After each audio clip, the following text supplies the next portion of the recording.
Hello students, how are you all? I'm sure you all are doing perfect and enjoying your studies too. So children, welcome to today's class. Our today's topic is Nani's house. हम सभी बच्चों को नानी के house जाना बहुत अच्छा लगता है क्योंकि नानी के हाउस जाकर के हमें बहुत सारी एक्टिविटीज़ करने को मिलती है, अच्छा अच्छा खाना खाने को मिलते हैं और नानी हमारी बहुत केयर करती है। तो ऐसे ही कुछ एक्सपीरियंस जो है एक लड़की हमारे साथ शेयर करने जा रही है अपने नानी के हाउस का। So let's read the chapter to know about her experience. Leela loved visiting her nanny's house. The cozy cottage with its bright red door and colorful garden always made her feel welcome. उसकी नानी के पास एक बड़ा सा garden है जहाँ पे उसे खेलने में बहुत मज़ा आता है. As soon as she stepped inside, the warm, comforting scent of Nani's homemade cookies filled the air, making Leela smile. अब जैसे ही वो अपनी नानी के घर के पास पहुंचती है, उसकी नानी के हाथों की बनी हुई जो कुकीज़ है उसकी खुशबू उसकी नाक में आ जाती है. Filled the air, making Leela smile. Nani greeted her with a big loving hug and they spent the afternoon together in the garden. अब नानी उसका बहुत अच्छे से वेलकम करती है, उसे एक बड़ा सा बिग हग दे करके. नानी carefully watered the plants while Leela picked ripe tomatoes from the vines. They laughed at the buzzing bees and fluttering butterflies, enjoying the peaceful sounds of nature around them. अब वो अपनी एक्टिविटीज़ के बारे में बताती है कि उसकी नानी जो है वो प्लांट्स को पानी दे रही है, वो वहाँ पे जो पक गए टमाटोज़ है उसको निकाल रही है और वहाँ पे उसकी एक्टिविटीज़ जो है वो चलती रहती हैं. After they were done in the garden, Nani and Leela sat down to play board games. अब दोनों मिलकर क्या खेल रहे हैं? बोर्ड गेम्स खेल रहे हैं. Even though Nani was an expert at every game, she always let Leela win. अब बड़े लोगों को तो गेम के बारे में पता होता है, वो जीत भी जाते हैं, लेकिन उसकी नानी जो है वो हार जाती है जानबूझ के ताकि लीला जो है वो सैड ना हो. After each victory, Leela would do a happy dance and Nani couldn't help but laugh, her eyes twinkling with joy. जब भी लीला जो है वो जीतती है तो वो डांस करती है, ठीक है, और नानी को ये देखकर बहुत ही मज़ा आता है. The games were never just about winning, they were about the fun they had together.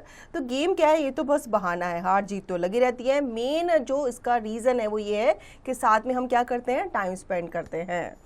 As the evening approached, Nani tucked Leela into bed. She read a soothing bedtime story, and Leela felt the warmth and love in Nani's voice. रात हो जाती है, सोने का time होता है, लेकिन सोने से पहले नानी जो है लीला को क्या करती है? स्टोरी सुनाती है. She knew she would have sweet dreams filled with the happiness of the day. नानी को पता है कि लीला को बिना स्टोरी सुने नींद नहीं आने वाली. Leela's heart was full of joy knowing that every visit to Nani's house brought new memories to cherish. The love, laughter and peaceful moments with Nani made her look forward to the next visit. She couldn't wait for another day of fun, adventure and love in Nani's cozy home. अब जब भी वो नानी के house जाती है तो उसका दिल जो है वो बहुत भर जाता है, खुशी से भर जाता है और वो हमेशा वेट करती है अगली बार मैं कब नानी के घर जाऊंगी और नानी के साथ अब इतनी सारी एक्टिविटीज़ करूंगी, इतने सारे गेम्स वगैरह खेलूंगी, नानी से स्टोरी भी सुनूंगी.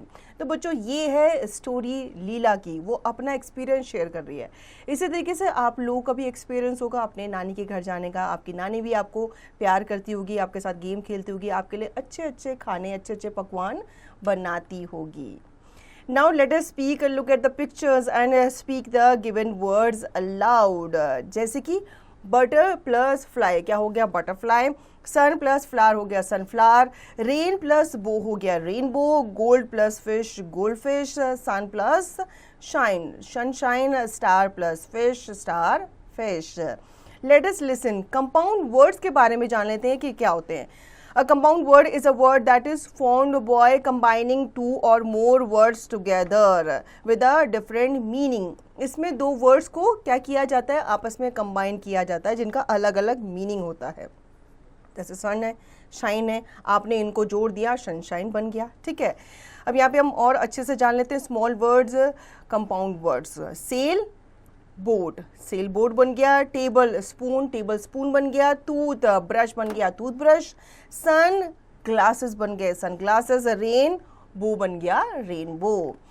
Late us write compound words by combining the given two words. अब यहाँ पे आपको क्या करना है, इन वर्ड्स को जोड़ करके कंपाउंड वर्ड्स बनाना है, जैसे कि rain, bow, rainbow, fire, fighter, fire fighter, gold plus fish हो गया आपका गोल्ड फिश। इसी तरीके से आप और वर्ड्स बना सकते हैं, उनको ज्वाइन कर सकते हैं और न्यू कंपाउंड वर्ड्स भी बना सकते हैं। So children, I hope you understood the chapter very well. Now you will revise the chapter and practice the given exercise to understand the chapter thoroughly.